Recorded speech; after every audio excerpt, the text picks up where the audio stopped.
Welcome to Sabado Session Podcast. Today we have Joe B. As I was saying before I press record, I was blushing as soon as I appeared on my screen. I was just like, oh, I can't believe that's Joe Borenstein.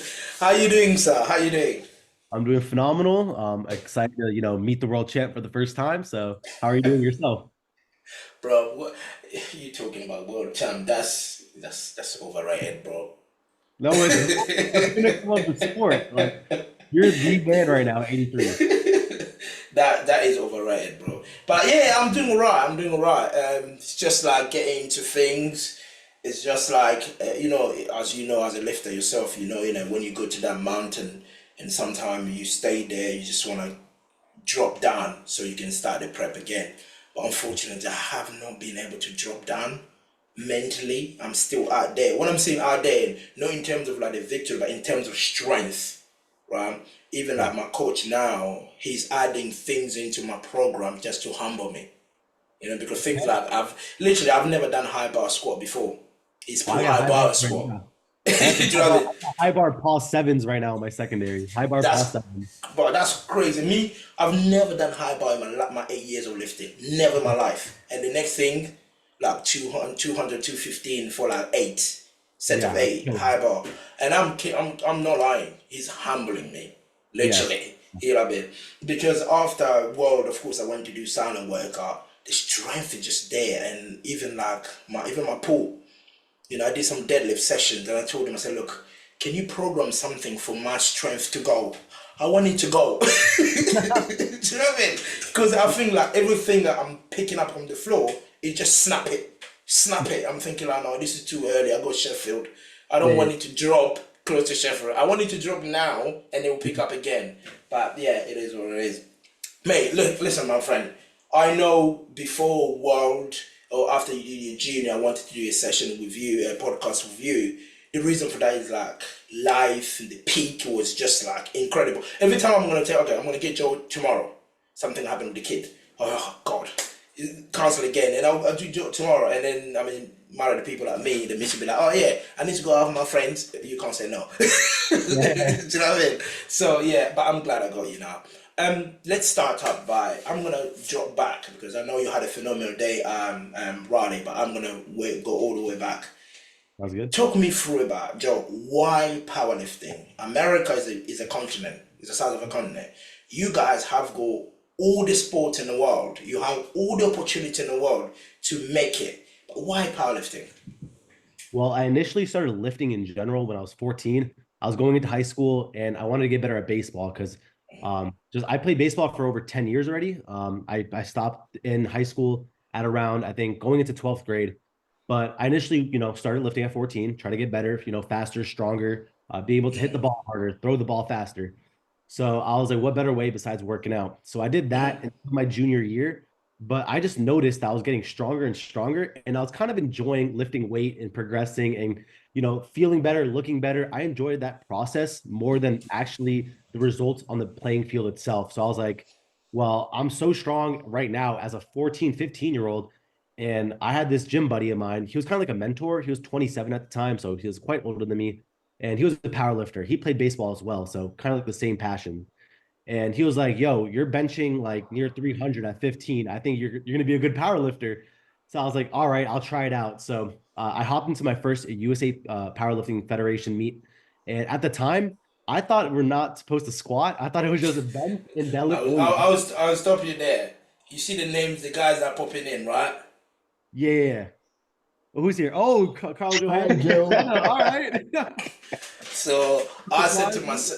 I said to myself, I'm gonna have to bring these guys in midway podcast because come on, I need to see that face because that will be my drop in and when I drop on on Instagram.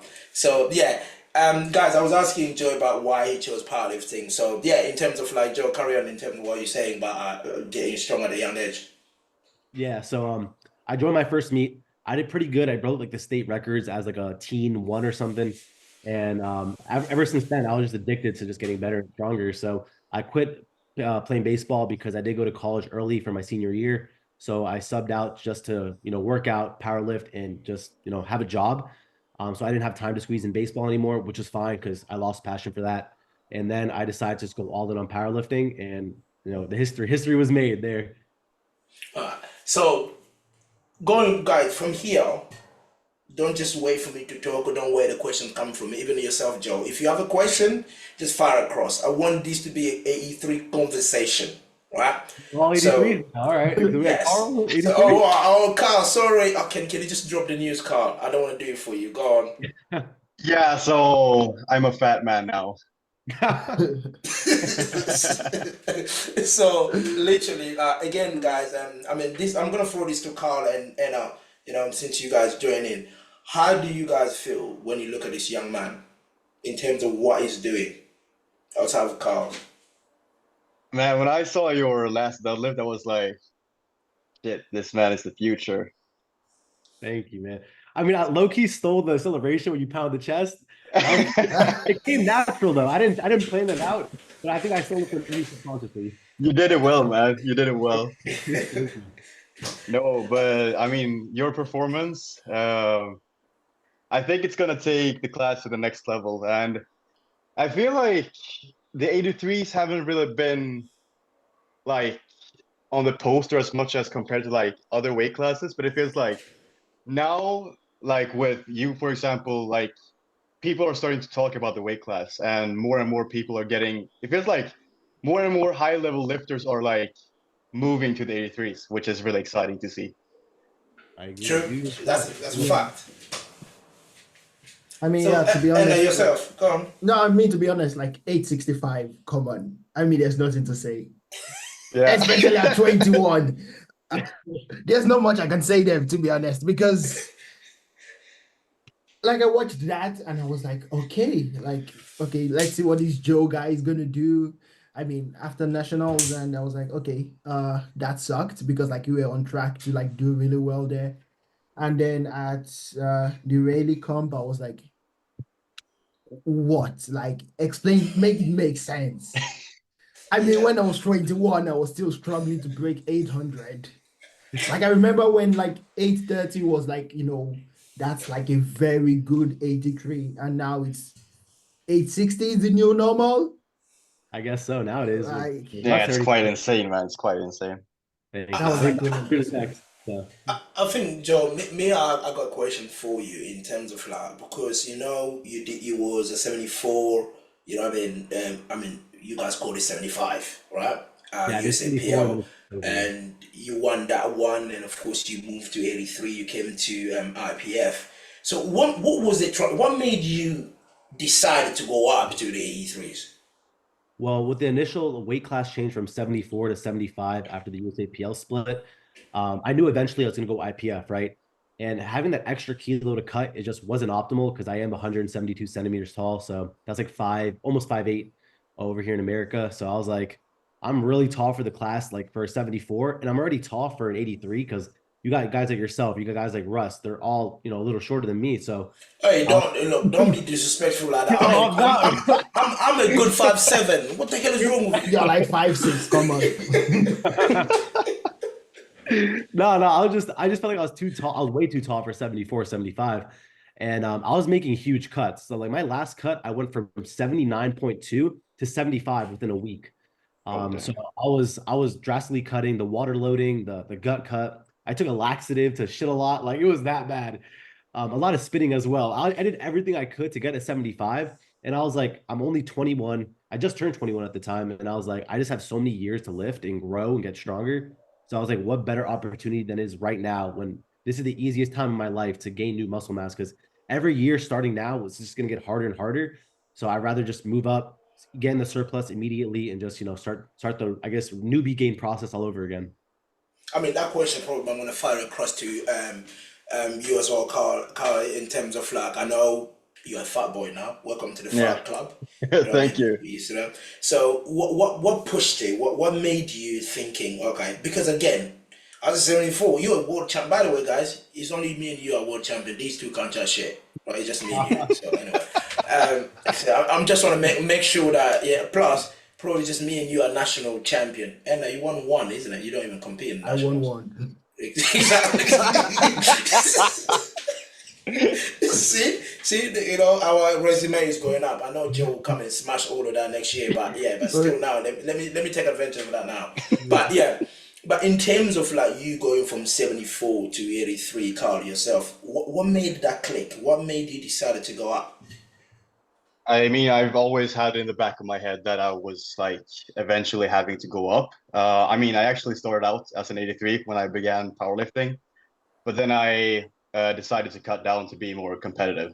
But I've been basically like on a fairly hard deficit since 2019. So, I mean, I've been suffering for like 5 years. So, and now the injury happened as well. And I think the injury happened sort of because of like me being in a deficit for so long, because I do know that I am pretty like stress sensitive as a person. And when like the diet stress like affects you for so long, you're only gonna be able to like take it for so long, right? So I just took it as a sign as well, okay, I'm not gonna be able to do worlds in the shape that I was in, because I mean I was barely able to just like grocery shop or just do like everyday activities on my own without having assistance. Um, so I just decided to, well, if it's gonna be time to go up, well, why not do it now? When I'm gonna have a long off season. I'm gonna have to rehab for a while anyway, so why not just add some extra kilos to like speed up the process? So that's my thoughts behind it.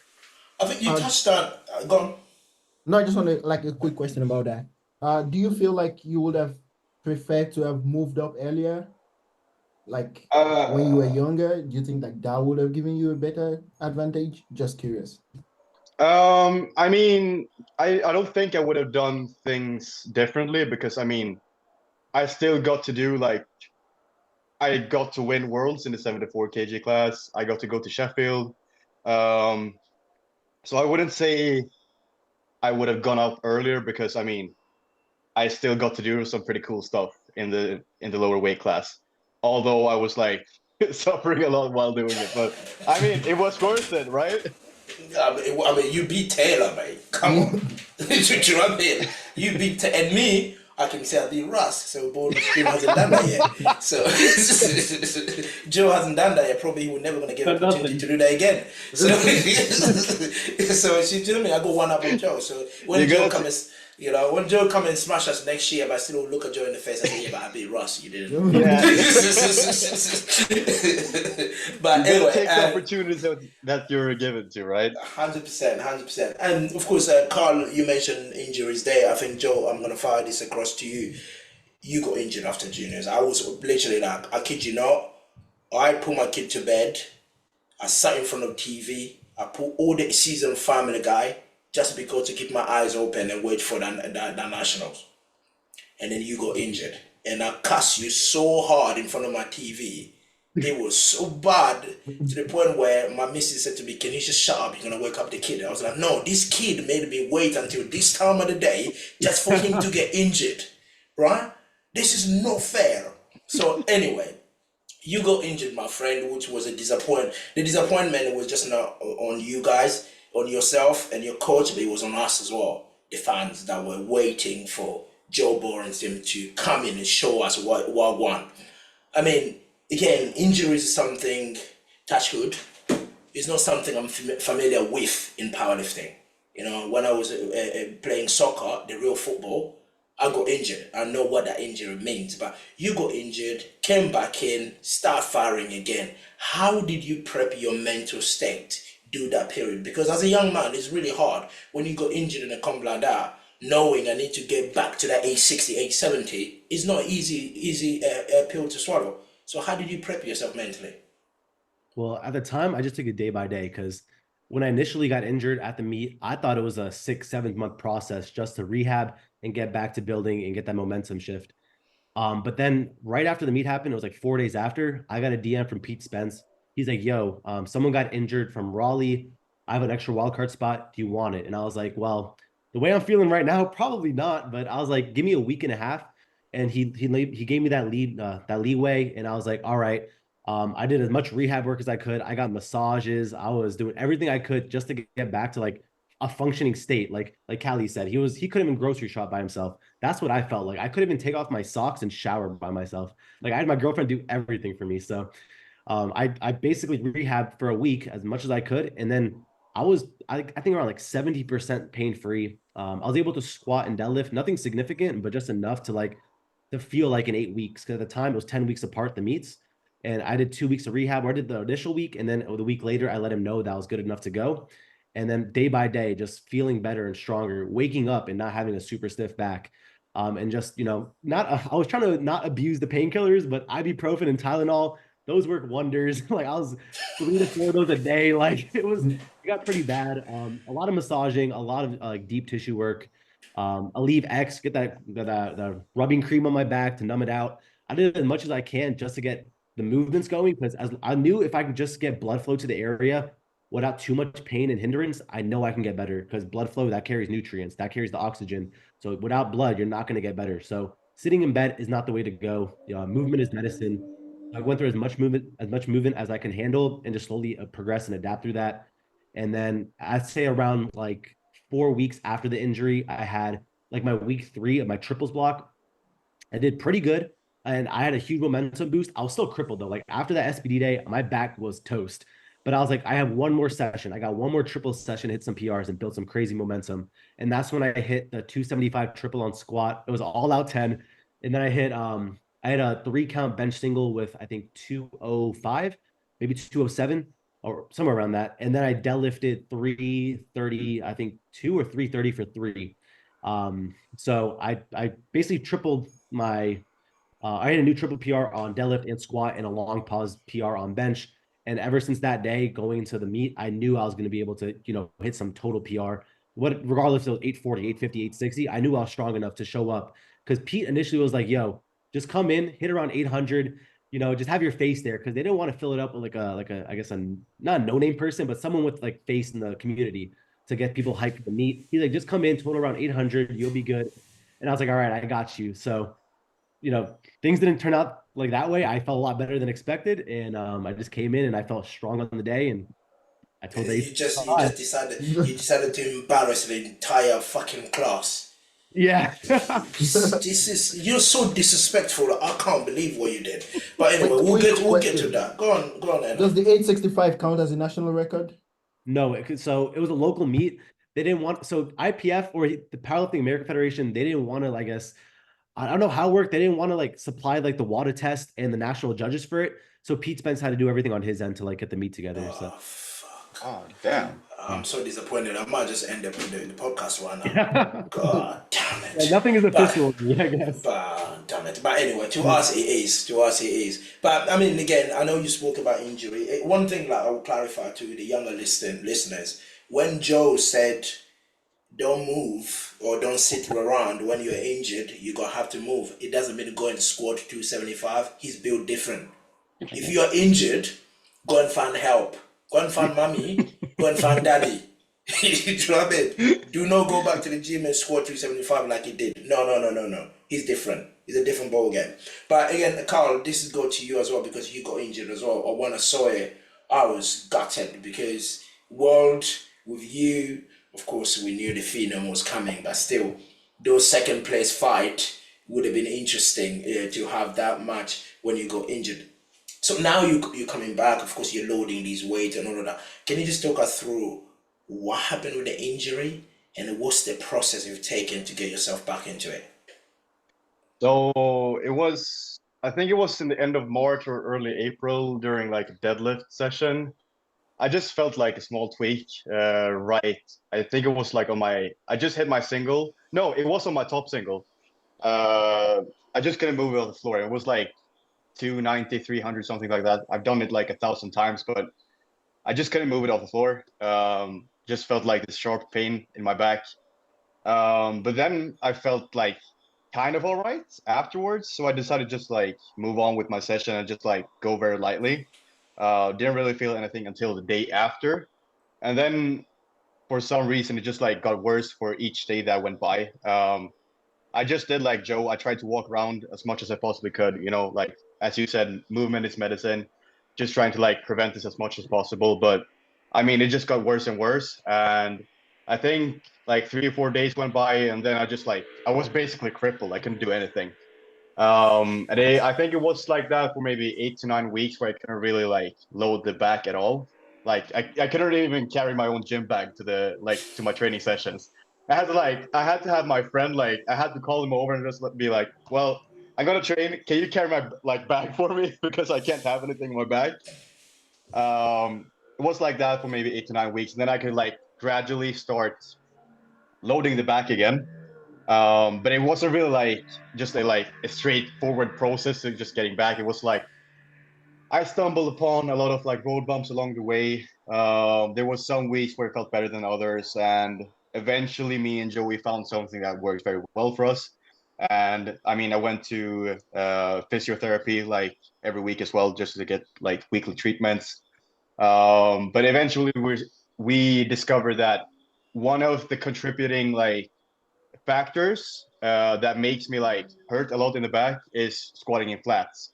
So we just made the switch to heels, did that for a couple of weeks, and eventually we started to see like a positive trend. And now, well, now I'm here. So I mean, I do feel like muscularly I am way stronger than like the numbers I posted on Instagram shows. But I don't really want to like I just want to make sure that the back is getting used to the loads because I feel super strong, but I like at the same time I don't really want to take anything that might be there like strength wise, but not like in terms of like, okay, but am I going to be hurt after this? So I'm just trying to be as patient as and like responsible as I possibly can, and just like let everything flow naturally, really. But when you think about it, both of you, when you think, I know Carl, you've been out for quite some time in terms of you coming back to where you were in the level since April, and we're talking about now we are in August, like pretty much like took you like 3 months to recover, and Joe took you like 24 hours, right? So, I mean, because when you got injured at the Genius, Joe, when I was waiting, you got injured. I remember I DM'd you. I said, what's happening?" You told me, and then you asked me. You said to me that you were getting an MRI. By the way, guys, that's another thing I was saying. He got injured. He went to find help. Find help. Do not go to the gym. When he told me you get an MRI on it, my question I will ask is, do you think your coach, because of the field your coach is, I did listen to your KOTO by the way, because of the field that he's specialized in, you think is helping your programming or your training? To a sense of not worrying about the little things. So, like he said himself, he's more so like an outsider of powerlifting. He's not really in the game as much. Talking about like the intricacies of like every lifter, what they're totaling. He doesn't really care. So, for the rehab stuff, I do that on my end. He does give me insight, but the rehab and the diet, that's like all my end, and the accessories as well. He's more so for like the SBD programming and like the trends with the data and all. So, I think it helps in the sense of him keeping me aligned and just looking at it and be like, yo, you're this strong, this young, you have this much time. I think you'll be okay. And he assesses everything with data and not so much with his emotions. So I think in that sense, he's a really good coach for me. Plus, he's super smart. He's trying to become a neurosurgeon now with 200 IQ. So whatever Yeah. I trust wholeheartedly.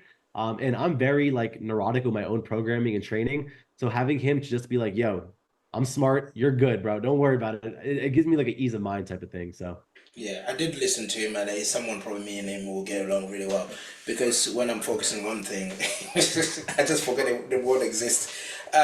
So I mean, again, like because when again I'll bring up to this because this is the how I felt. I know people probably listening to thinking, "What the fuck is wrong with Jurins?" I watched you got injured, and then a few days of later, and I see you in the gym squatting. I even send it to the group chat here. I was like, "No, this kid was playing shit. He was trying shit. There's no way you can snap your back." And then load 200 kilos a few days later and doing this. No, no, no, no. I was about to DM you and thinking like, look, just tell me the truth. Was it because you said you're gonna total A60 on that knee and then you hit your first squat, you're thinking, ah, fuck, A60 is a lot of weight. Let me just play injury here. someone already said that. No, I already have people in person, like my friend group, they're all saying I faked the injury, but I didn't. Okay, so the Arnold, I initially injured my back before the Arnold. So I was deadlifting. I did like 341 because that was the world record at the time for 74, 75. So I was like, I'm gonna load that, pull it in training, and then do more at the Arnold. And after that pull, my back was zapped. I couldn't deadlift the entire taper. So I basically was super detrained going into the Arnold, and I was blessed enough to still pull enough to like win the meet and win the money. And then after the Arnold, I was out for like 6 true weeks. I couldn't load anything over like 220 on squat. I couldn't load anything over 300 on dead, and I couldn't load or bench wasn't affected that much. And then after 6 weeks of rehabbing the back after the Arnold, I felt good enough to go into junior nats, and I kind of like retweaked it at junior nats, I guess, but it wasn't the pain and the severity of the pain I felt at the time, it wasn't conducive to the actual structural damage I received in my spine. So I think it was more so like my body guarding itself because it's like, yo, we just got injured at the Arnold. Let's lock you up so we can progress and have further injury at this meet. So I think that's what happened. But like I didn't truly like super injure my back at junior nats. It was more so at the Arnold where I actually injured it. Okay. So it was just you aggravate, just the thing that was there already. But it felt I way, have, I have way worse at the Arnold or at junior nats when I guess I re-aggravated it. It felt like twice as bad as before the Arnold. So I thought I was gonna be out for months, but it was just like I said, my body's way of locking up and like saving itself for later. So do you know like what type of injury you had? I do not. So I went to get the MRI, right? And in America, insurance isn't free around here. So I Oh, went to go damn. get it. Yeah, and they want you to go through all the loopholes. So I was like, they're like, yo, we have to go through 6 weeks of physical therapy. And I was like, I know how to, I have a, first of all, I have a friend that's a PT. I know the exercises I need to do.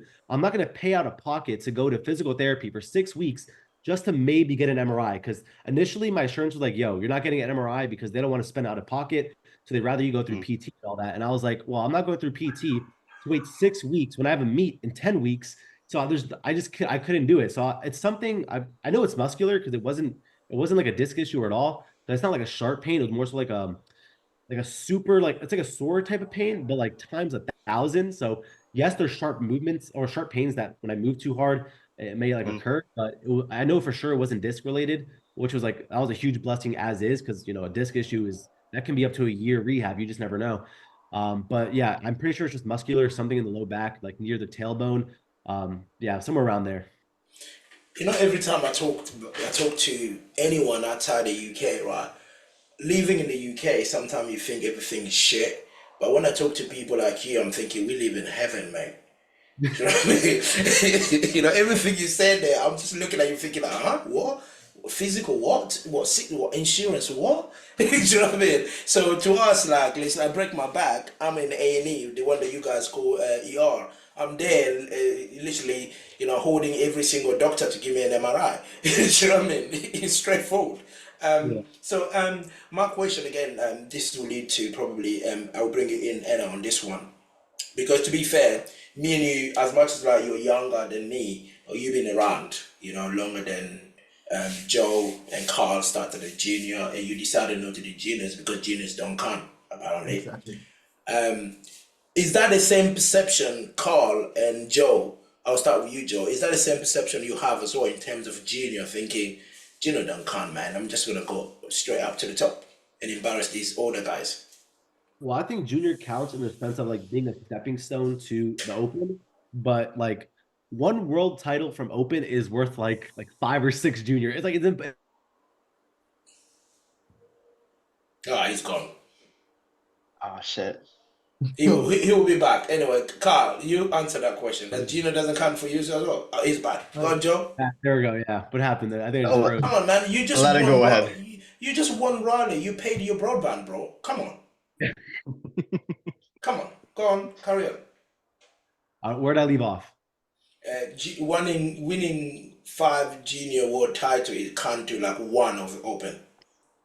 Yeah. So in that sense, like it does count and like as a stepping stone, like I said, but in terms of like winning a title and the notoriety that you do get from a junior world title, I really don't think it means much.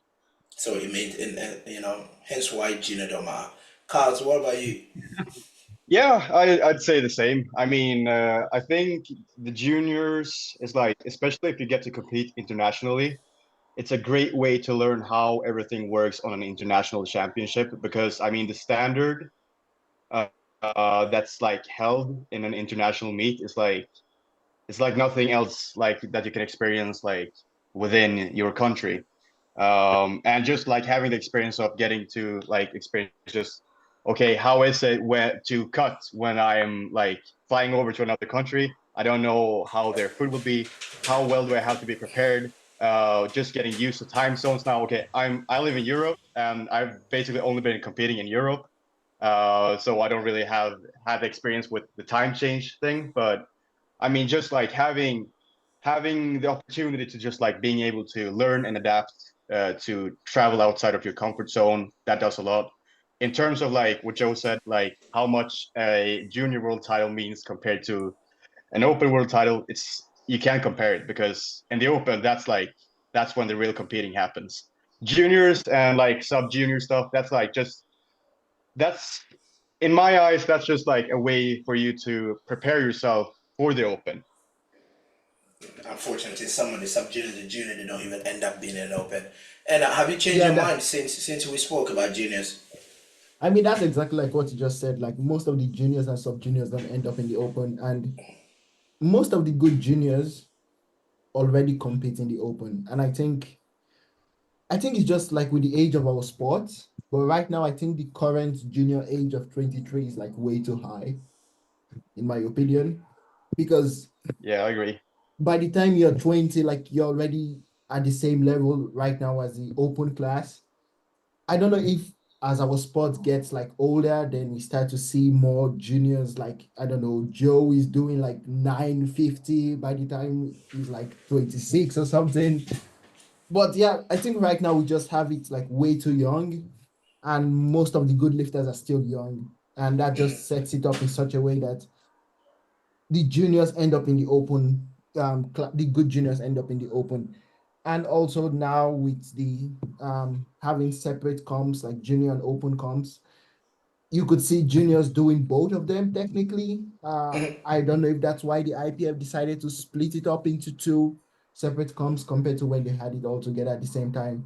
Maybe they want the juniors to actually go to the junior comps, but still that sets up the juniors to break basically, because now we are doing one more big comp. So you do the junior worlds, you do open worlds, then if you decide to do junior euros and then open euros. And as a kid, I mean, to be fair, 23 is not really a kid anymore, but as a kid, you're like just trying to think of collecting medals and just going and pushing, and you believe like every comp is an RPE 10. And I think that's kind of sets them up for failure now. But it's good to see more juniors ending up in the open, because in the past it has just been like really terrible. And that's also one of the reasons I never did a junior comp. Technically, I was like, okay, why would I do that when everyone that I'm looking at doesn't end up being good? Because for example, okay, this is like with my whole Instagram account, I've got it banned so many times. But I remember when I started my first Instagram, then I was nobody, no one knew me. I followed like so many junior lifters that I like looked up to, and I was like, I wish I could get to their level. And they're nowhere to be seen, which really sucks. Yeah. I think that's what happens when you reach success too early. Like if you win, let's say you win a sub junior world championship and you've been powerlifting for like a year, that high, I mean, that's gonna be like, let's say you're super competitive in the sub juniors, but then when you enter the juniors where they're open, well, then you're nobody. That's gonna be like Yeah. a huge demotivator for some people, and I think that's why most people don't make it out the sub juniors or juniors, because that's like the real competition happens and they're just like not up to standard. Yeah. Is that what you believe as well, Joe, in terms of like moving from that? Because yeah, you are an anomaly. You know, don't compare yourself to the rest of the world. You're different. But in terms of like moving from that junior to open, what Carl said there, do you think that drop off drives people to just say, "Do you know what? Nah, I used to be top one. Now I'm not even a top 10. Nah, can't be bothered. I'm gone." Well, that does play a role, but I also think it plays into like life factors as well. Because 22, 23, like those end ages of juniors, that's when you're finishing like university and college. So a lot of people use powerlifting as like a recreational sport for when you're younger. And sometimes you're using it as recreation, but you're also really good. Like Hamza, for example, that guy, sub junior world champ, phenom, just retired, he said. He might come back, we're not sure. But I think just when you're out of uni, out of college, and you're ready to attack the real world, it's like you have to leave something behind. And and personally, I'm a coach, and I've had people that left uni and that just quit lifting because they want to become doctors or just want to pursue their career instead and start lifting like more as like a recreational thing, as not squat, bench, and deadlift, something that takes less time. So I think that's also playing a huge role. But you're also right in regards to when you're one of the top juniors or sub juniors going to that next level where it's the open, when you're number one and then they have to go to number 10 or 11, 12, 15, like that's very demotivating. And it already feels like you climbed the huge ladder going from one of the, a middle of the pack junior to the best junior, and then having to do that over and over again.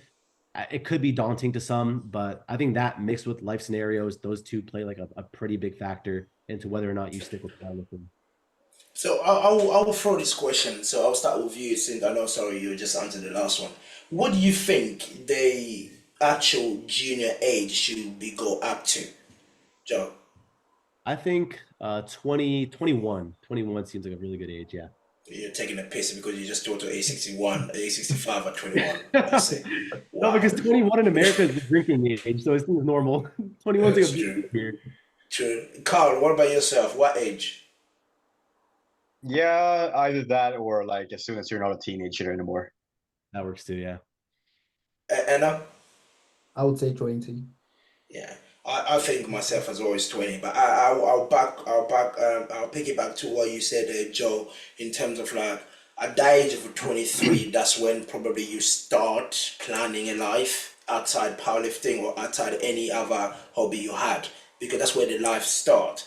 Unless, again, as I said, unless you Americans over there, because powerlifting is such a huge sport in America, people make it a living. In Europe and in the UK, it's really hard to just focus on powerlifting and through powerlifting buy a house, buy a car, and get married, have children, send them to private school, and all of that. It's hard. It's hard because it's such a niche sport. It's really hard. Um, but that age of 20 to 23, that's where you're starting almost like guiding yourself to the right path where I want to go. Because again, I'm talking here because all of you guys are like, you're not even younger than my brothers and sisters. You're way, way, way lower. So when I started powerlifting, I was 27 years old, right? So at that age of 20 and 23, that's where I did my degrees and the university, and 24, 25, I settled into my path, what I want to do in life, and at 26, 20, at 25, 27, I was already a proper professional banker at that age. So it means like I know already what I'm gonna do and I know already what I'm doing. Right? I found that flexibility and I found that work-life balance really, really good for me. And adding powerlifting did not change anything. But at that age, as we said, as a junior, if a junior start at 23 and they're just thinking, oh shit, next year senior, but I'm gonna have to get a job. How am I gonna do a 12-hour shift and go and train? You know what I mean? How am I going to do it 10 hours and shit? To me, that's why I think I'm against just that age of 23. Lowering that age will help the sport and it will help longevity as well. Leading on to Joe, of course, you are the man of the hour in terms of what you've just done. Of course, I mean, in powerlifting as an 83, in this class we've had the Hack and Gibbs, the Owen Hubbard, we have gone now the Delaney, of course. There is a Sean Noriega, Ross, and the rest of what they've done in this sport is something probably here in this group we haven't done that yet. So when you're moving up to the weight class, who were you looking up to thinking, oh, that guy is so strong. I wish I could have competed against him, or I wish I was stronger than him, or I wish I had that much influence. Who? 100% Russ. I've competed guys like Nori in the past. I did at the Arnold, and then we did like a local meet together that I went to head with. But I guess Russ was the big guy because going into the sport when I was like 15, 16, like he was the guy I looked up to. It was him. It was back in the day when like Larry Wheels was powerlifting, like as a true powerlifter, breaking records. Jeff Nipper was powerlifting, so it was like a big thing back then. Oh, Candido as well. Like it was like I guess the golden era of powerlifting. And when I saw Russ, I was like, wow, he's the pinnacle of the sport. And then he started winning worlds. Like was it 2019, I believe. And then ever since then, I was like, I knew I was going to move up someday, but I was like, well, he's the main guy right now. Has the biggest following, and he would be like the guy I want to go against. And I was gonna go against him at PA Nats, Open Nats, but I didn't think I could make up enough ground after USAPL Nationals when I was a 75 because I did 800 at that meet, and I was like, I only got 6 months to build as an 83. I don't think I have enough like just time to mature and get up and challenge Russ, which he did 860 at that meet, and I don't believe I could have. So that was a good, call for me because I also ended up winning 20,000 at the Arnold. So that was a huge payday for me. I liked it. And I don't regret my decision. So now I'm able to build and actually rival him. But knowing how like the structure of powerlifting goes in the calendar, we have Sheffield in January and then you have Nats in, I believe, April. So I doubt he's gonna do Nats, and instead he's gonna have like his I guess Sheffield total and let that stand at nationals, just like what Keiko did, for example, where Petrie beat Keiko's total at nationals, so he got picked for the world spot. I believe that's what's gonna happen. Like for my case, I don't want that happening. I obviously want to go head to head, but I think it'll just be even easier to beat that total if he's not there. So Yeah, you just load it, isn't it? You load it and you go for it. I think I'm gonna fire that question to Carl as well yourself. What is that lifter that you looked around thinking, oh, I want to be like him, I want to compete against him? I mean, you can't say Taylor because you've beaten Taylor already. So anyone else? I don't really have anyone that I want to beat. I do have like people that I really look up to within the sport, like Keiko, for example, is like a really big role model for me. But it's not necessarily just because of his lifting. Of course, like he's like the greatest 93 of all time, but also like the way he carries himself, like as a person, the way he gives back to the sport. That is really like very honorable to me, and something that I want to do myself once I like get to his level. But I mean, in terms of like wanting someone, like looking up to someone in terms of like I want to beat that person, I don't really have it. I just want to be the best. Mm-hmm. What about yourself, Anna?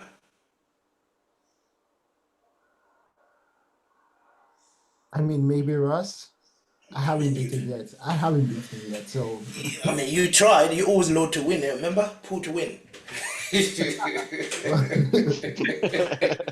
Pull to win, and don't worry, Joe. Next year, World, if you make the team, when you make the team at World, you'll understand how we felt, how Delaney, how me and Ross felt whenever this guy load. You no, felt but it. Joe Don't can worry. actually deadlift. So that's yeah. Wow, wow. So that means you can't. So what you trying to say? You can't put enough on that bar to cover Joe. no. I mean, it's someone that can actually challenge me for deadlifts. Oh, I mean, then I could be actually scared of 400. my gold I can't medal. pull 4. No way I'm pulling 400. Not anytime well, soon. I mean, so that at this point we need Mendes to come back because come on, you need a challenge as you said. So to me, guys, literally, like when you look powerlifting again, as I said, I joined powerlifting as a 27 years old. I didn't care about international lifting.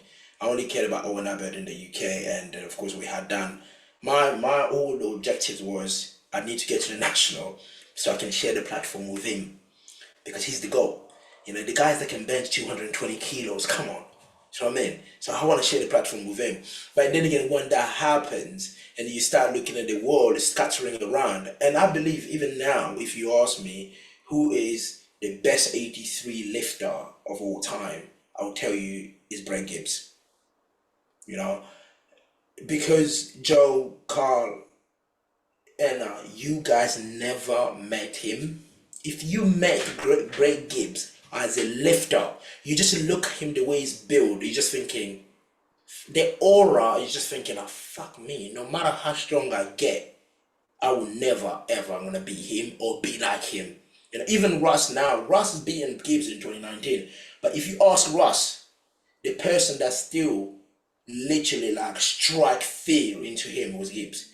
Because the way it's almost like Big Gibbs was powerlifting. He was built for powerlifting. You know, we had a Calgary meet in Canada in 2018. He traveled like 3-4 weeks ahead of everybody. He was living there. Do you know what I mean? So to me, like because of what he was able to do, Gibbs was ahead of his time.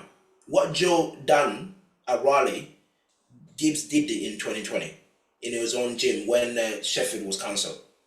He just went and was like, I'm gonna have a mock me, and he hit. And I did he total 865, isn't it? Something like 860. Yeah, 86 to 865, and we're talking about in 2020. He done that, so he was ahead of his time. But yeah, I know you can't comprehend that, Calle. That was disgusting. So again, I mean, I'll bring back to of course what Joe has done is something that has almost put a lot of good publicity into the weight class. Do you know what I mean? Good publicity is not about publicity. Good. Of course, beating Russ at World, even though I said this to Russ, what happened at World is good for me being a world champion, but it's good for powerlifting. You know, if Russ had just won, what would have happened is, oh yeah, Russ won again, so it is what it is. So the 83, we're still gonna go back to that pocket where people didn't care, because there's always a dominant lifter that come in and win 20, 30 kilos ahead. Do you know what I mean? So me winning a world and what Joe has done in America, and not just Joe, look at the other 83 that Joe was up against, you know, Delaney, Angelo, Chris Perez, and what they did there is almost fire up the weight class. You know, I'm glad, believe me, Joe, I'm so glad I'm not American. Thank God, when my dad left Congo, he did not go to America. He came to Britain. Thank you. You know what I mean? I'm so glad. Because that nationals of yours will be a black. There's nothing I always say. Every single American top 3, top 4 lifter in that weight class can win world. Can come to world and win. So I'm Only glad one I'm is not. coming. Only one is coming. That's the thing. I'm only gonna face one of you. One of you. So, Joe, to you, the question is like, how do you feel the fact that you have got that deep, so massive talent in that weight class at home? I think it's like you even said. I think honestly, it's harder to win nationals than it will be to win worlds, unless you level up because your training has been looking good. You feel strong as is. You're doing your high bar now, so you might squat like 340 now. I don't know, you know. It's coming. We'll see. I still think you're the man to beat, but at least like abroad in my country, one slip up, you're done. You know, you're not gonna make it to worlds if you miss one lift. And then you got guys like Delaney, 2-time back-to-back world champ, 3rd place in Sheffield. Like I said, I doubt Russ does it, so we'll see what happens there. But then Chris Perez, his training is going phenomenal. Like he's PR'd every single meet. He's still like 25, 26. So he's pretty young and he has a great coach. He has Marcellus behind him. And then Norik switching over. Then I don't know, kids like Lucky, Alex Luckout, for example, he's a phenom within himself. I'm pretty sure I'm missing a bunch more, but I think just winning that class would just be like a huge morale boost. But I know the job wouldn't be finished until I face you on the platform, and I don't know how Carl's going to progress or Enna. Like his deadlift is unlimited, so there's still a crazy battle at Worlds. But I think the bloodbath at Nationals will prep me and put me in the right mental mindset to be ready for you guys at Worlds. I'm hearing as well. I don't know if whether rumors or no. Don't take this as a news. Apparently Taylor is going to 83 as well. That's just for a local meet though. He's not filling out the class. He's gonna go 74, but he did sign up for a local meet. I heard at 83, just so we can set at like 79-ish, just so like he can recover and get better because the extra calories, the extra body fat, you're gonna feel better. So. Carl start getting excited there, thinking, "Oh, is he coming to 83? Oh, welcome."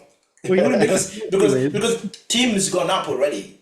All right, Tim's gone up already. He messaged me like a few days ago telling me that, "Oh, stop calling yourself the underdog at Sheffield. I am the underdog." I was like, "What are you talking about?" Doesn't mean because I said it doesn't mean because you're coming from the 74 coming to the 83 you're an underdog. Are you telling me you would have been an underdog against me if you were competing against me, Joe? Would you be an underdog? Me? No, yeah. I don't. Just because So why is he an underdog? The total 780. Not less than you. Yeah, but he can add 60 kilos or 70 kilos as an 83. I don't know. It's possible. See? So you guys are haters. You guys are going hell. You don't believe in Tim. I believe in Tim adding 70 kilos. I believe in Tim as well. Thank you, Carl. I believe in Tim adding 70 kilos and that's all. Come on, what's wrong with you lot? But anyway, I mean, going back to it, like the talent pool in America is ridiculous. One of the questions I wanted to ask to answer is, when they talk about GOATs, I'm not going to talk about highlights because the way I define outliers in my perspective is different from what everybody else been bragging about in social media. But when they talk about GOATs in a weight class, I'm just going to focus on the 83. Who do you guys think is? Okay, let me just rephrase this. When I say GOAT, I didn't mean the strongest or the best powerlifter now, which is Joe. No, let's remove that. When we look at the weight class in the history, from that Hacken Gibbs stories to now, who do you guys think is the GOAT over the 83 outside of you, Anna? Or to make it easy, top two, 1, 2. I mean, I think we're like still way too young to have a GOAT.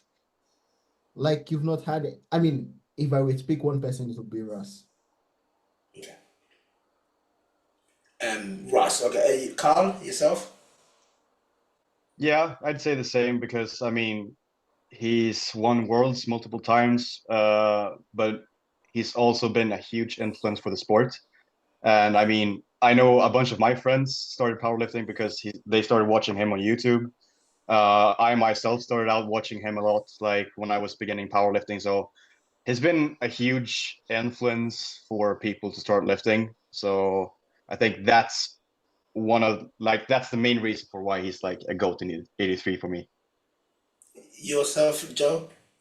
I would have to agree. It's Russ. And then for the second place guy, like you said, between Gibbs and Delaney, Delaney is back-to-back world champs, but so is Russ. And, Gibbs won 2 as well. But Delaney had an 840, what was it, 842 and a half total at Sheffield.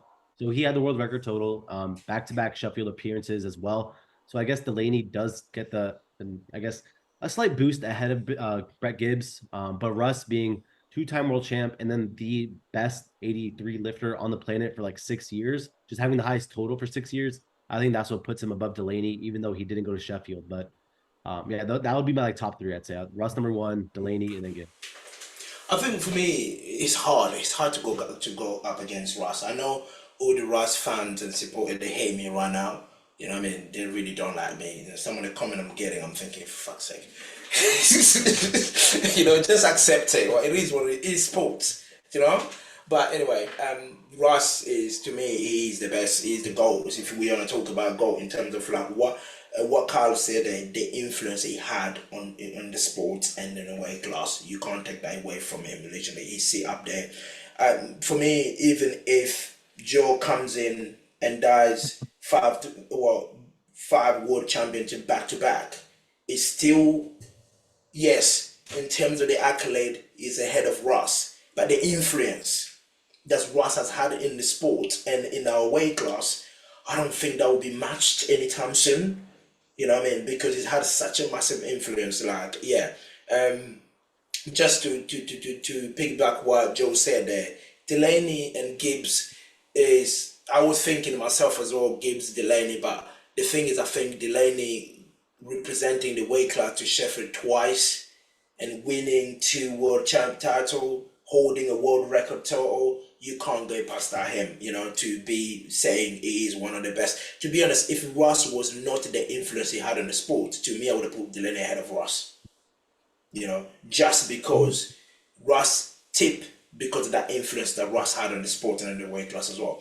So who is the most underrated 83 in the world? Joe? Put me on the spot. All right. Underrated? I can't say myself, obviously. I can't say Russ. Well, you're just a baby just coming from 74. You can't count yourself on 83. Come on, go on. Right. All right. So I'll say Chris Perez because, like I said earlier, about his coach, amazing guy, Marcellus. And then his rate of adaptation and progression is really high, really fast, and he's still young. So I think even though he hasn't competed on an international stage, I think he has the potential to surpass the majority of the field. I'm not going to put him above myself now because that'll be pretty crazy, but I think he will be like the biggest competitor going forward, at least in America. So yourself, Carl, underrated 83 in the world? I don't keep track of that many 83s, man. I mean, the ones that you know. I'm sure you know more than 10. Hmm. You can say Tim, it's fine, because it was a free run away from Yeah, it, and it's coming I'll back. say Tim. Yeah, I'll say it's Tim fine. because he was one of the runner-ups for Worlds in South Africa, and I do think that he has a lot of untapped potential in the 83s. I mean, just look at what he did in the 74s. Just imagine what he can do with some extra fatness. That's what I said, 70 kilo extra. You guys were laughing at me. Jesus. Anyway, Anna, what about yourself? The most underrated 83? I would say Delaney, because I don't know, for some reason people just refuse to give the man his flowers, even though he's like two-time world champ. Because I mean, at really, what did he do? He tried to load for 860 also, or was Yeah, it if he hit his bench, he 50, deadlift 57, isn't it? If he hit this bench and deadlifts weight, it's 860, isn't it? Yeah, yeah. Yeah, that was like, come on, like people keep refusing to accept like that man is like crazy. So yeah, I would say Delaney, even though he's like two times world champ, which doesn't make sense. I'm also just saying that because of like people I've talked to, like people make jokes about, his dancing and all that, and they're like, oh, I didn't know he was a world champ and all that. People just don't realize how good he is.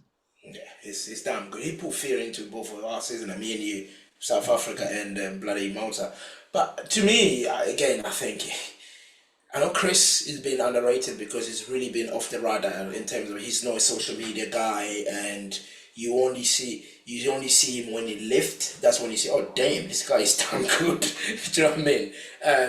But in terms of like the person that has been in the eyes of everybody, I think is Delaney is the most underrated 83 I've ever seen, because even when people talking about best lifters or GOAT or allies, the man's name is not even close. But people don't realize he's a two times world champion.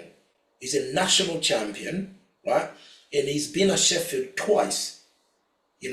Sheffield, there's 24 people every year, 12 men, 12 women every year at Sheffield. And Delaney has done it twice. So it's not easy to get on that platform, and he's done it. And to me, literally, like, again, goes back to what I'm saying. If I want to name 1, 2, I'll put Russ first, Delaney second. But if I remove the influence, I'll put Delaney first. But I just think like he has not been given his flowers. And let's not forget, he's competed against Russ so many times. And I mean, I will probably get one thing from Angela's book in his podcast.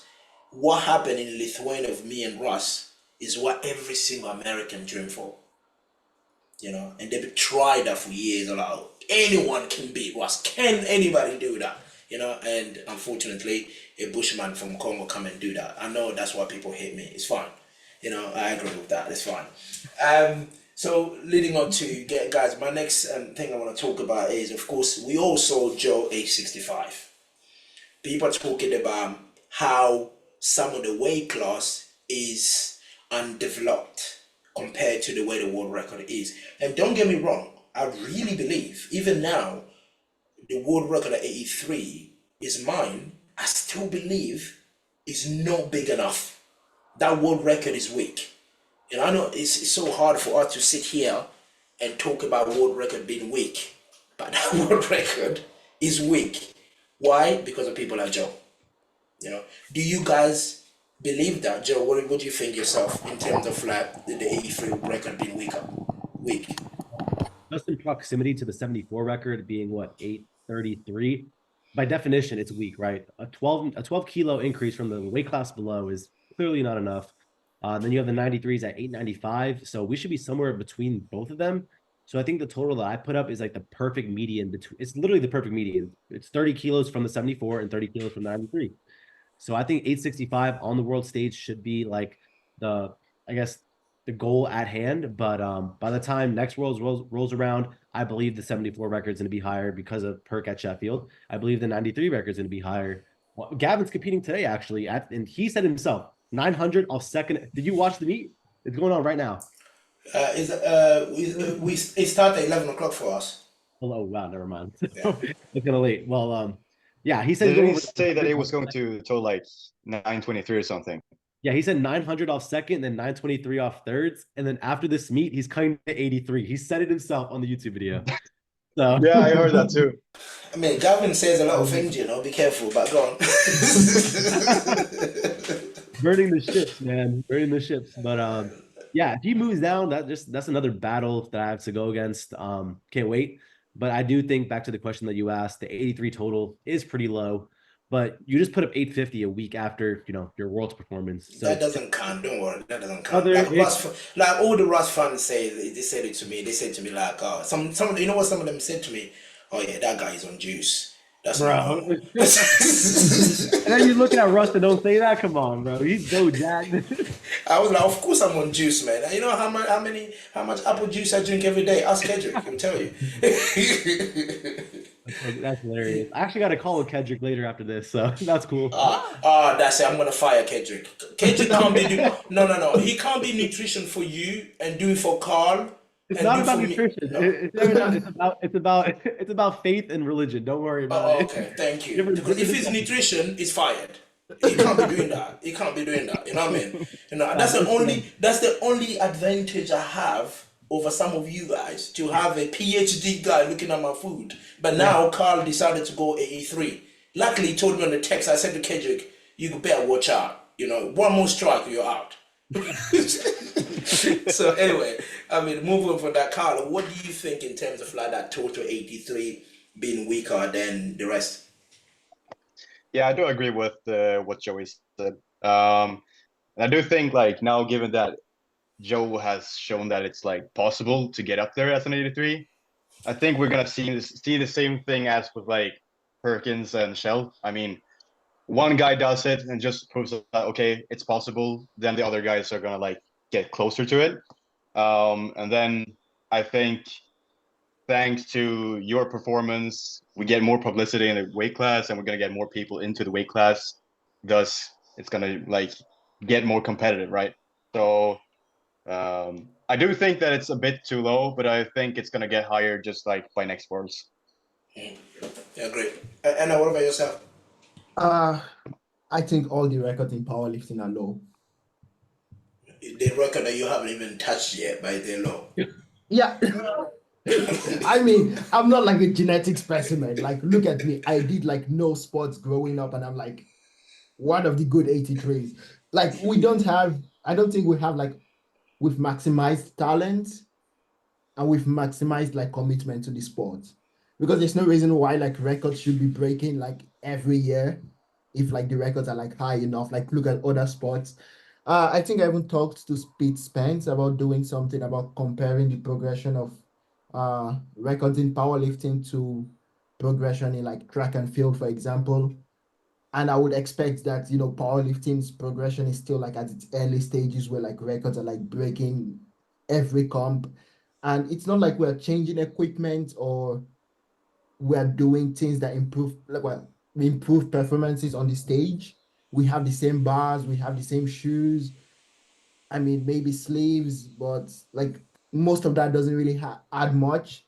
So it seems like most of the growth in the records are just coming from more people in the sport, better nutrition, like you mentioned, and better commitment. So yeah, like I would say, we're still like in the early stages. Maybe 900 might be the limit. I don't know. What do you guys think is like the limit for the 83 record? What's 2K? 2K, Huh? that's like 907. Because that's why you want to hit, you prick. Right? So what about you, Carl? In terms of like what's possible for the The 83s, limit, yeah. yeah, I'd say somewhere around 900, and I do agree with I do think that we're just like in the beginning stages because I mean, yes, powerlifting has been around for a bit, like since the 80s, but I mean, I don't think people has been taking it as serious as in other sports, like for example, track and field or weightlifting, where the record seems to stand for way longer. And I do think it's because most people have been treating powerlifting as a hobby and not as a professional sport. And I do think we're gonna see that change like with the coming years, with like more publicity, more sponsors coming into the sports, more money being involved, and I think people are gonna take it like more seriously. with time, and thus we're gonna see the records get higher as well. For me, I think the limit for an 83 is 950. Right. So I see an 83 because let me just put it in this perspective, right? This is where how my mindset work. If we build a perfect 83 kilo lifter, right? We get let's say Jamal. Right? Jamal can squat, we know he can hit 330 as an 83. 330, 340. We get him. And then we get Enna that can pull 380, 390. Right? And then we go Joe Borenstein or another that can bench 220. And if you put those top numbers together, we get over 900 kilos. So why can't an 83 score 350, bench 220, and then at 380? Levers, that's why. Imagine end up benching 220. Like imagine those arms. What's happening? You know what I mean? So to me, I think like where we are, the 850 we are, where the world record is, like 845, is very, very low. Again, what Joe said there, the 865 should probably 865, 870 should be the 83 world record total. Do you know what I mean? And the 93, if you ask me, that's weak as fuck. You know? You know what I mean? Yeah, because if you compare to the talent and the amount of 93s we have in the world, and plus, if you compare the mouth size as well, because these 93 can talk, they talk big, right? If you compare the amount of waffle they drop on social media, and their record is only what, 895, and you are 83 doing 865, come on. Because I know people will have this argument, they will say, okay, yeah, but Joe did it in a local meet in America, whatever, but no 93 has done any 900 plus in a local meet apart from Jesse Norris. Juwan did 915 at 90 actually. He did 3 kilos less, so he came from the other Fed, right? He came from WRPF, I believe, yeah. So he's coming from outside to come and do that in your federation. That's embarrassing. But anyway, what I'm saying is the fact that is like our IPF 93, none of them has done 900. Right? Because to me, that's what I'm thinking, like, guys, someone should do. So that's what today, I can't wait for Gavin. I'm going to wait until 11 o'clock and see, because I heard he's going to hit 923. And one of the things I heard as well, apparently he said it's easy to be the best 93 in the world. So it's going to be easy to be the best 83 in the world as well. Right? So I like Gavin, and he's a very, very big character, and I can't wait for that. And I want him to drop to 83 because he's going to battle you, Joe, and hopefully you beat him. You teach him a lesson as a 21-year-old. But if you don't, me and Carl and Anna, we're just going to face him. No, you. A total 900 at 93 versus I'm trying to do it at 83. So if he had to cut another weight class, and he already had trouble making weight as is, like imagine dropping another 10 kilos while trying to maintain his top end strength. Well, I'm building still underweight. I don't see it happening unless I mess up. The thing is what I said, right? I think I was saying this to Marcellus. People don't realize how dangerous you are at your position right now in America. Do you know what I mean? Because you're 21-year-old, you just hit 865, you go like 7 months until the national rolls around. And the way your meat has been going, 20 kilo every single fucking time you step on the platform, hopefully you don't do that award next year. You're not going to do that because I'm going to call my ancestors on you. You know what I mean? That won't happen. So when you think about that rate of progress, it's frightening. You know, I think I was talking to someone, I said, we thought perks was scary. To me, this is scarier than perks. True, I mean, you're doing it at 21. So I know, Carl, you're here, you were 74 yourself as well. What do you think in terms of that comparison? Like, I believe Joe's progress in what he's done is scarier than what Perk is doing in the 74s. I mean, Joe's, like, your rate of progression is kind of scary, and the fact that this is like only your second meet as an 83, and that was like within the same year as well, with just only like a couple of weeks in between. It just talks for like how much you're gonna be able to progress until like nationals comes around or worlds. So yeah, your rate of progression is real scary. I don't know how. I think it's hard to compare like Perk's total to yours right now, but I do think it's gonna be like better to compare like for next worlds because you're so new to the weight class, right? Perk has been in the 74s for very long, so I don't think we've seen your full potential yet. So I don't think we can compare it just yet. Yeah, that's what we say that. Don't say that I'm old. Don't say we have to see his full potential. I don't want to witness that against me. Don't do that. That's not fair. Talking about this, right, guys? This is my picture I was thinking about when Joe lifted when he did the rally, mate.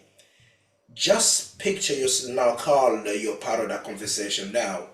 Picture yourself that deadlift battle in Germany, where pretty much all the 83 in that top 8 flight will have a 800 plus pound deadlift, because that's what was going to take a world. Of course, this man here on this screen is going to come in, he's going to miss his second coming and be sitting like that having sipping. The next thing we're all going to have our third attempt. Men will load at 425 just to close the show, right? But because I was trying to think about the other day, thinking about the 2021 83 deadlift battles is the best battle I've ever seen. You know, where the world record was exchanged so many people, and he ended up getting a world record with 700 what? 715 kilo total or 712? 702. Could you believe that? He goes to world, he got a deadlift world record at 333 with a 702 total. Do you know what I mean? He did that. So because I was thinking about, hang on, you're gonna have Joe, you're gonna have Mendes, right? Yourself, Carl will be there, Anna will be there, and you have Yanis that will be there. You have, of course, the young kid, Dominic will be there. That deadlift battle will be insane. And Jurins. And Tim, right? You guys are gonna be insane. Me, I can't deadlift. We know it. You know what I mean? I'm still trying. So you know what I mean? That battle is gonna be insane. That's what I was just thinking that in my head. I was like, this is gonna be crazy. But Joe, again, age 65. I know people talking about we need someone to move us to the 900 kilos. I'm reluctant to ask this question. I don't want it to put pressure on anybody on this podcast or any other 83 that will listen to this. Do you think you are the man that will take us to the 900? I mean, my goal going to the sport was 2K pounds, so that's over 900 kilo. And the way I'm progressing, the true rate of progression has been 60 kilo every 9 months. Because 9 months ago, I did 800 for the first time. 9 months before that, I did 740. So if I could just, okay, let's say I half that in 9 more months, right? Let's say I do 30 kilo instead of 65. That's almost 900 as is. So just based off data and stats, I don't see why 900 wouldn't be there. And I still got 4 more kilos to really bulk into the class and then cut down. I'm right now I'm 82 kilo, for example. So I got enough room to bulk up, do a water cut, do a gut cut, and not have that, have it be a detriment to my performance. So I think 900 is definitely doable. And what you said about 950, I don't know about that, but like I think 900 for sure is there. Yeah.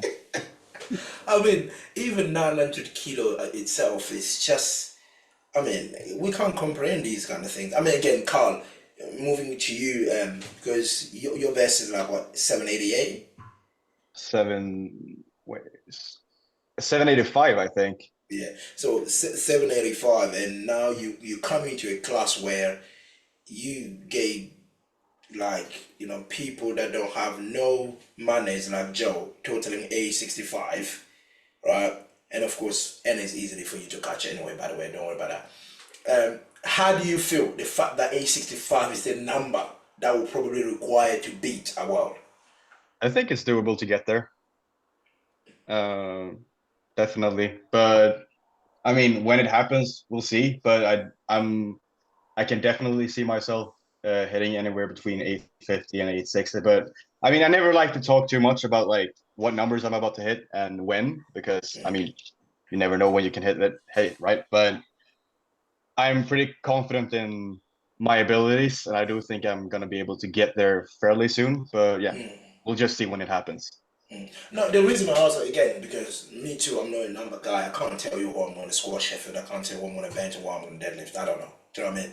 But the reason I ask is because when you come in from a weight class below, you come into a higher weight class, it's almost the expectation, not on you, but the expectation is just there. It's natural for the expectation to be there. And people expect, oh, like, for instance, Joe, he went from 75 to 83. People were already expecting Joe to hit big numbers as an 83. Although the age 65 is just stupid, but people expect, okay, you hit 800 as a 74, we expect like 830, 840 as an 83 because you put 10 kilo body weight. You know, this is what we all been saying. Just imagine when Russ said, I'm gonna loosen up my belt and I have an extra burger and I'm going up to the 93s. He's gonna bring heat on that weight class.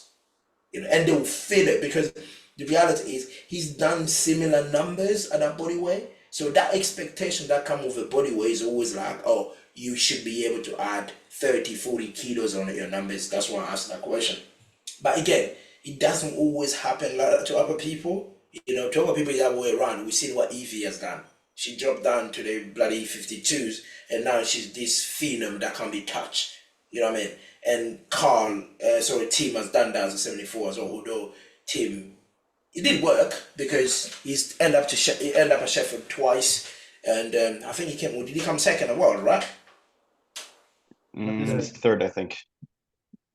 No, he came third this year, and last year he was second, isn't it? Because second last year, yeah. So yeah, it was always it works for them. He is successful, you know what I mean? It's not like it didn't work. It did work. Joe. So now we know, we all know you've done this while in me, and now you're just trying to take things easy and lead to the nationals. And you spoke about potentially you would love to have that battle with Russ. So my question to you is, if you get that ticket to World, because Sheffield, the World Championship, Sheffield is a record-breaking event. To me, Sheffield is not a meet, is not a competition. Sheffield is an event, right? So would you hold back in Germany to sail for the bag in Sheffield, or would you go all out? No shot I'm holding back in Germany because I have to go against you guys, but I will be thinking about Sheffield. So let's say, for example, I just don't need like the number I need to pull to win. Let's say I need like 370 for like some crazy total. For like 900, for example, I need 370 on the deadlift to total mine. But I only need like 355 to win. I'm not gonna do the 370, obviously, but I'll for sure keep in mind Sheffield, because I will like hopefully by then, if I progress and God willing I stay healthy, if I can show up to Sheffield, I think I will be one of the favorites because right now we have guys like Bob probably doing 105, Perk 74. So all the records are going to be super inflated next year for the other weight classes. 83 is probably going to get bumped up by you guys, but Perk's about to blow that out of the water by like 40 kilo. Unless you come in total 885 at Sheffield, go ahead. You know, that'll be kind of crazy. But I think I will keep in mind Sheffield, but I'll for sure go all in at Worlds. I already structured my entire programming because when I get a little too specific in my training, like too many comp squats, like on my secondary, because I usually run like variations for secondary movements. It actually really helps me stay fresh for the primary. But then I like to implement that super specific secondary day during like my last block of training. So during nationals, I'm saving that hyper specific secondary for world specifically. So going into nationals, I'm still running the variations, and then I'm gonna go into worlds with a more specific training just in case you guys just show up going crazy. But I'm not taking nationals, easy either. I'm gonna try to go all out of nationals, but I'm trying to have my better and a higher top end strength at worlds. So. But the thing is, like talking about it, I mean, this is for Carl and the rest of the 83 in the world. You should guys rest easy because Joe would have world 6 to 7 weeks after his national. So good luck. And he will have to fly to Germany and come in total 870, 880 to win world. So my friend, good luck on that. But anyway, at the same time, he's young. So young people, they're capable of anything. Do you know what I mean? You can't count on them to like slip up. I think I was in Marcelo's podcast, Joe, today.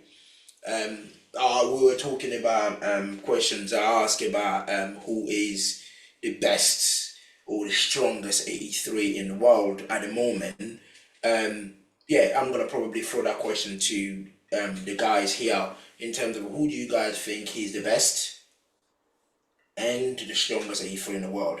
More than happy to get different names for both criteria. I'm happy and more than happy to get one name for both criteria. You just need to think of why I'm talking about best, why I'm talking about strongest, because the strongest might necessarily not be the best, and the best might not necessarily be the strongest. Do you know what I mean? So yeah, I will start with you, Anna. Who? I mean, I would say based on numbers, like which is what our sports is based on.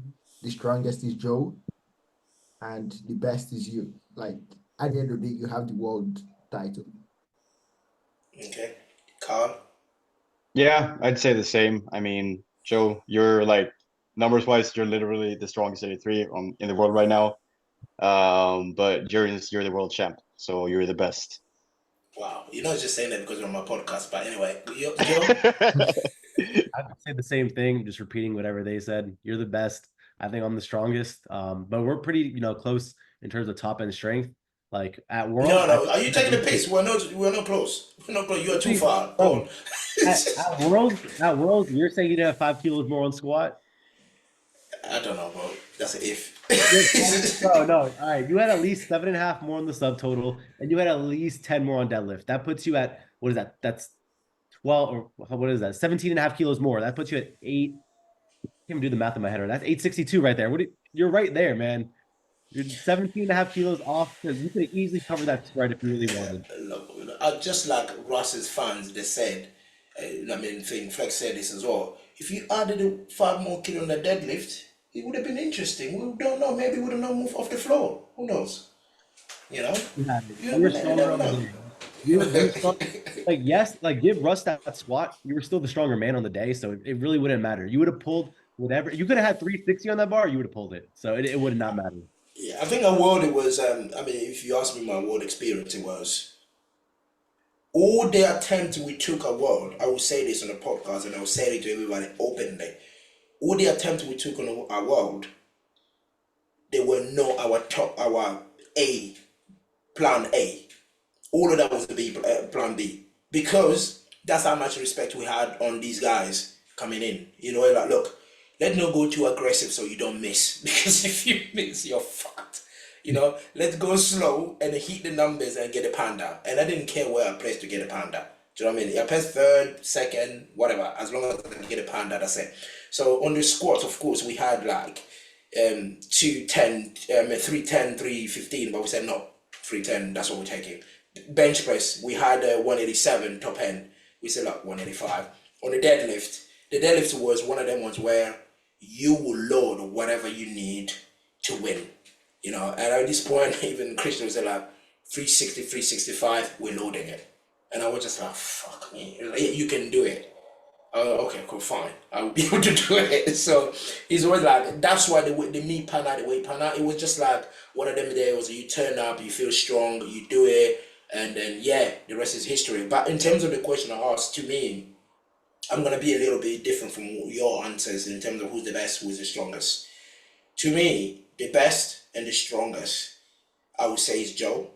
Let me explain why. You look at Joe's meat that he's done in the past however many months, however many years, he's been consistent in his meat. And when you watch his lifts, it's not even like there's an if into his lift, thinking, the jury overturned this. He wouldn't get this. The Riley one, everything was white. So the consistency is hard, and the strength is added on top of that consistency. To me, that makes him the best. The best executioner on the platform and the strongest executioner. That's I gave him to him. Yes, I know I got a world title. I know I got a world record. But again, I know as well, behind that, there is what people say. I've done that on the IPF platform, on the most the strictest platform, environment ever. But at the same time, Joe can turn around and say, but you done it in Europe, where you flew 2 hours, 3 hours. Do you know what I mean? So that is a case right there. I done it in Europe where I flew 2-3 hours. But talking about, that's a very good segue. Like for the last 15 minutes before we close off. One things I hate when Americans goes on social media say, "Oh, why do we always have to go there? Why do you guys come here?" No, why can't PA Nuts or the PA National, what do you call it, the Powerlifting America, why can't they bid for the World Championship? It's not about us. You guys are not bidding for it. They don't want to be there. Do you know what I mean? If your nation bids there, win, do you know what's gonna happen? I jump on the British Airways, I'll be in Texas, or I will be in North Carolina, or whatever they would put it. I'll be there. But if you guys don't bid it, the Europeans bid and win the bids, you can't blame the Europeans for you guys flying over here. Do you know what I mean? So you guys need to go to your federation and tell your federation, Robert Keller, tell him, bring it here so these guys can come and feel the time zone, so Calle can experience that time zone and feel how it feels, because you were not in South Africa. I felt sorry for the Americans in South Africa, Joe, if you think the European time zone is harsh, man, you turn up in South Africa when it's like fucking a day. You should look at all the Americans. I was looking at Jesus, I look at Delaney, I look at everyone like, this guy having it. This is painful. And then I feel the pain. But at the same time, we can talk about the Kiwis and the Australians. They have to fly 36 hours to get to a world championship, and still Evie is passing our last deadlift. You know what I mean? What excuse are we gonna give there? But again, guys, I think, to me, one of the mission I had when I was going to world, I told Anna this, when Jesus picked up the microphone after your national, said the story about the Sweep Festival, and they talk about the United States is bringing heat to the rest of the world. I picked up my phone, I messaged Anna, I messaged Yanis, I messaged Eduardo, I said, it is the Europeans, this is Russ. I don't care who wins. I don't care whoever win, or Anna win, or Yanis win, or Eduardo wins. But Russ is not taking it easy. So the mission for us, Joe, was Russ is coming as the strongest lifter. We can't beat Russ. He's total age 60. He's going to bring that. But we're not going to give Russ the room to pass out his last deadlift. If we do that, we are failures. You know what I mean? If we do that, that means the little 83 he called us, we're still little. Because he's passed out his last deadlift. So the mission was, for me, was just like, let's force him until he need to take his last deadlifts. And I said to Anna, even if you have to load 420, fucking load that shit. You know what I mean? Even though like he gave me some frightening when I was walking to the warm-up room, they said to me, "Oh, he's just loaded 445." I was like, he's not gonna get it. And deep down I was like, Jesus, don't tell me this message I got was wrong. Come on, this can't be wrong. So yeah, again, Joe, last question for me was, watching World, what did you think of it?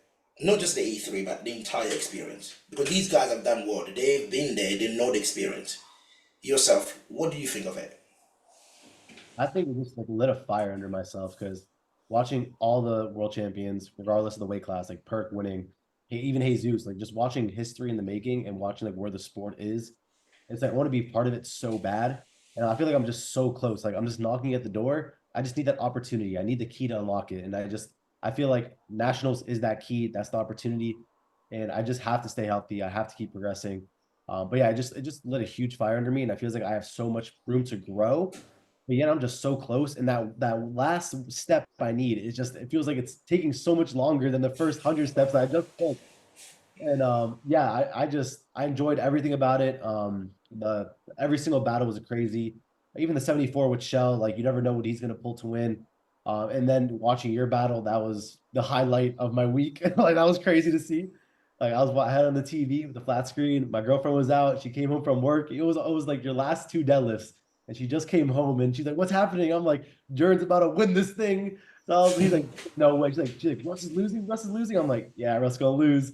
And you did it, and we went crazy. That was amazing to watch. The 93 battle, amazing to watch. So like, I thought it was just the evolution of worlds year after year. And like, I've never been there, but just from what I've heard, like 4 years back, I heard it was almost like a a library type of meet. No one's chanting, everyone's quiet, sitting down.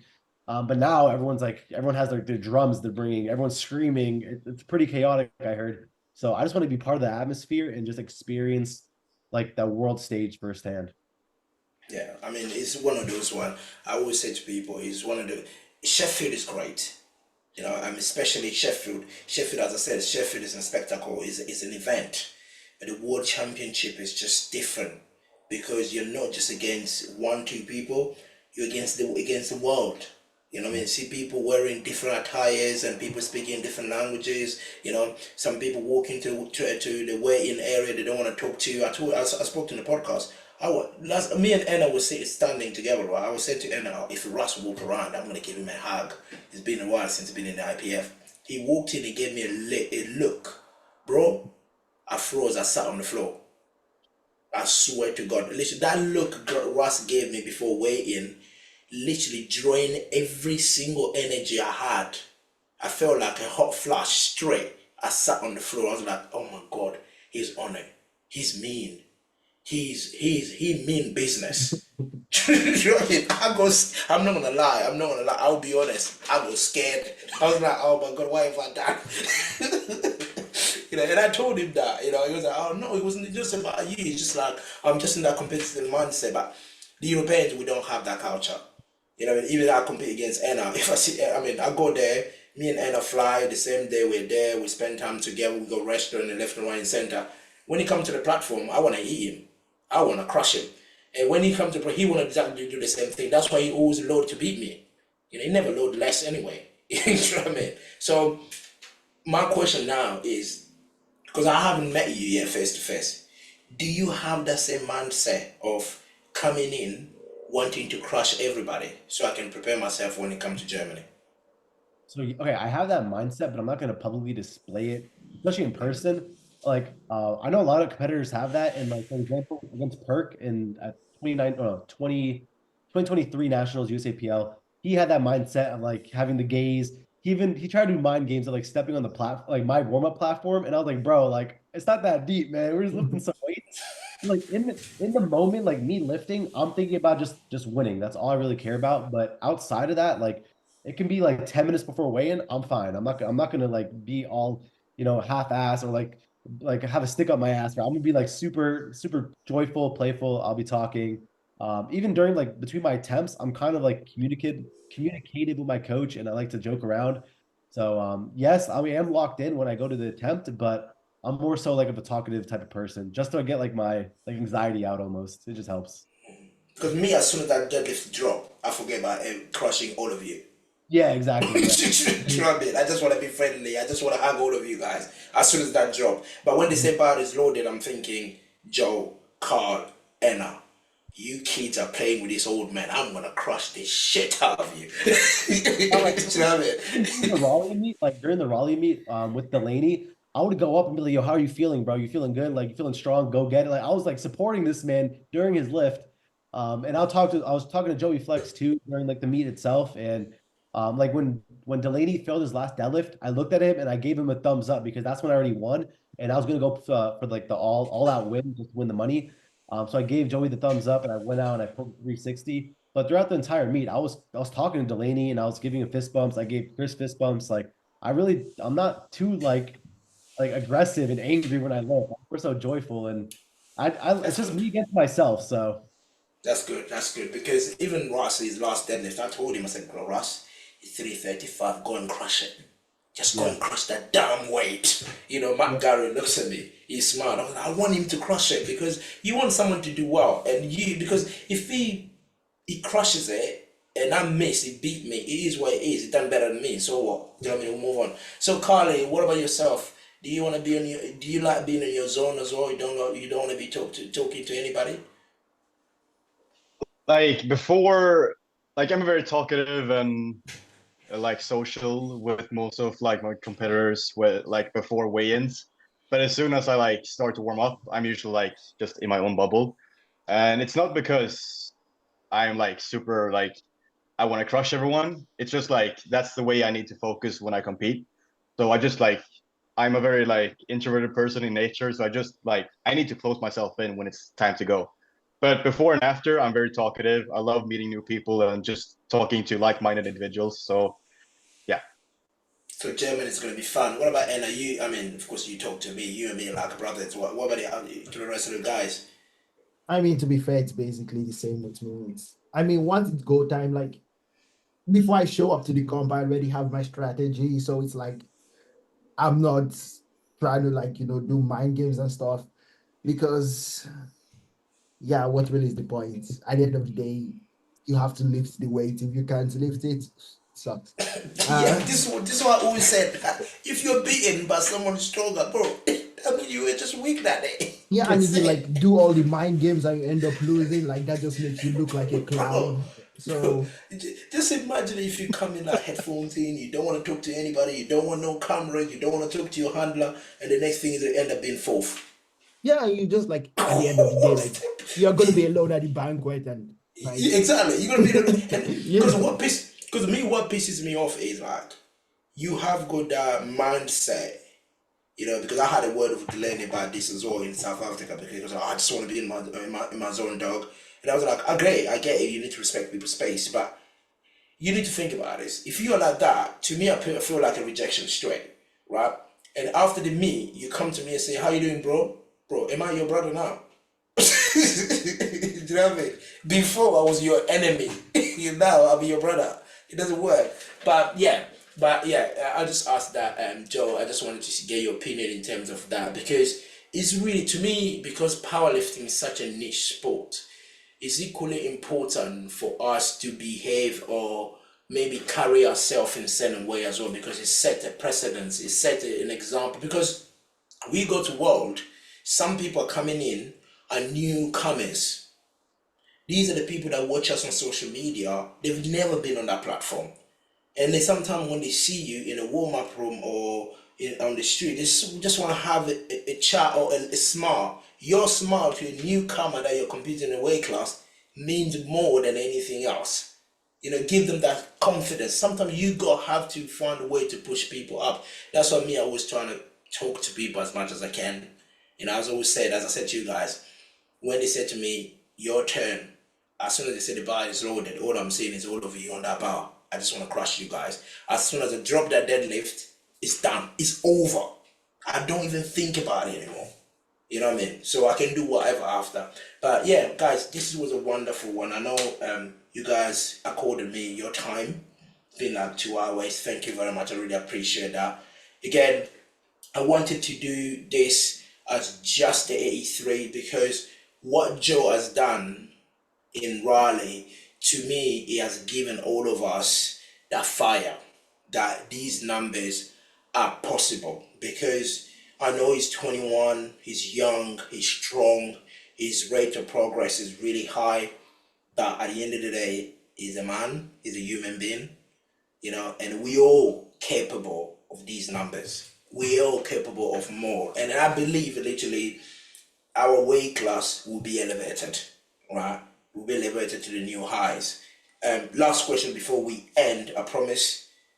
What is the hottest weight class right now in powerlifting, Joe? It has to be the 83s simply because what you did at Worlds and then my performance at Raleigh. So I think all the spotlight's on us right now. So we got to pull through, got to get strong. We just got to get stronger. Simple as that. And we have to show the world that the 83s are the best class. Anna, don't bring your statistic here. Just say what you're thinking. uh I mean honestly I would say the 93s now. I mean You like know what? having I don't even know why I invited the you. 90, I should I mean invite it's a the kid. 93s or the I swear. 66 because they all like had the same total. Like you have to give that to them. Like they're also compressed together. Like I Yeah, mean but the 83 has like a lot of potential next year, honestly, because someone like one of the good lifters is going to not end up in the group A or maybe even 2 or 3. oh yeah, Uh, that's another thing. there are Oh my going to god, be that's so many scary. good lifters in the B group. So potentially, yeah, the 83, I would say so. So, Carl, what about yourself? I'd have to agree. I mean, based on what you did at Worlds, I mean, that was such a big and important thing for powerlifting. And also given, I mean, Joe's latest performance, I mean, it was just like out of this world, right? So I'd say we're the hottest weight class right now. I will probably say the exact same thing because I know people are talking about the 93s, but again, when you go back, if anyone will be listening to us until now, if you go back what we mentioned before, the 83s alone in America is a bloodbath. You know what I mean? If you get those 5, 6 talent they have in America, and then you include myself, you include Carl, you include Tim, Anna, there's Dominic that is making some stupid progress since he's moved to the 83, and the talent is just growing, and the fear for me is 800 kilo total would not get you on that A group next year in Germany. It wouldn't. So we'll be talking about A10, A20 for you to make A group, right? But in the 93, I mean, A50 will give you in a damn A group, A60, A50, A70, A60 will give you in a damn A group. But also we're talking about being 20 kilo off the world record for you to get in the A group. Do you know what I mean? So that's just insane. And again, as I mentioned, that deadlift battle, I cannot wait that deadlift battle. So who do you guys want to win gold? You win gold on the deadlift in Germany. And I'm not gonna. Yeah. I mean, Well, who else? I mean, so like none of you believe in yourselves. Guys, well, bro, 400 kilo. That's not happening for me. It's just not. but because What we know would his, we know his strategy. He's missing his second and pulling the third. So that means he's gonna open with 367. That means he's gonna lose there, right? 367. Okay, maybe 367 I can beat. If he opens there or any higher, it's gonna be pretty tough. But if you skip a second, then maybe I can outpull him. But yeah, Because Mondays is coming. yeah, Nick Manners has a bigger pull than me as well. I don't see it happening, but I benched over like 30 kilos more than him, so I'm all right. Don't worry. No, we're not talking about total because total we all know we're gonna be crushed or whatever. Some of us need to get some knee replacement to try something. But on that deadlift, like I was thinking the other day, I was like, shit. Even if I put 370, it's not enough to get silver. Yeah. So Carl, don't worry, you're in that conversation as well, my friend. You know what I mean? When I'm saying who's gonna get gold, I'm counting you there as well because you as a 74 putting 340. I mean, as a 83 now, we're talking about 360, 370 would not be something that you should be afraid of. Do you know what I mean? And how does it feel to think about all the 83 now? They can fucking pull 360, 370. How does it feel, you prick? I pulled that as a junior. That just ended, guys. All the listeners, I'll just end it there because I can't come back from that. But Joe Bones been staying pulled as a junior as well. So anyway, all the listeners, guys, anyone that will be listening to this, if you have a comment, just drop me a comment in the comment section. If you have got a message for Joe, Carl, Anna, drop them a DM and they will respond. 83 is the only weight class that we're really, really close to our followers and close to everybody that comes to questions and we do answer. So anyone that can want to come in and hop in and jump in with me, drop me a message. I will invite you to come and talk your shit. But one caveat here, you have to be a powerlifter and you have to be damn good at it. I don't care what weight class you are, what age group you are, be good at it. Being good only means different from different people. What's good for me might not be good for you. And what's good for you might not be good for me. So go and think about that. So get stronger, as Joe Borenstein said, let's get stronger. So the man just came to my podcast and called me weak. Sad. On that note, speak to you soon, guys.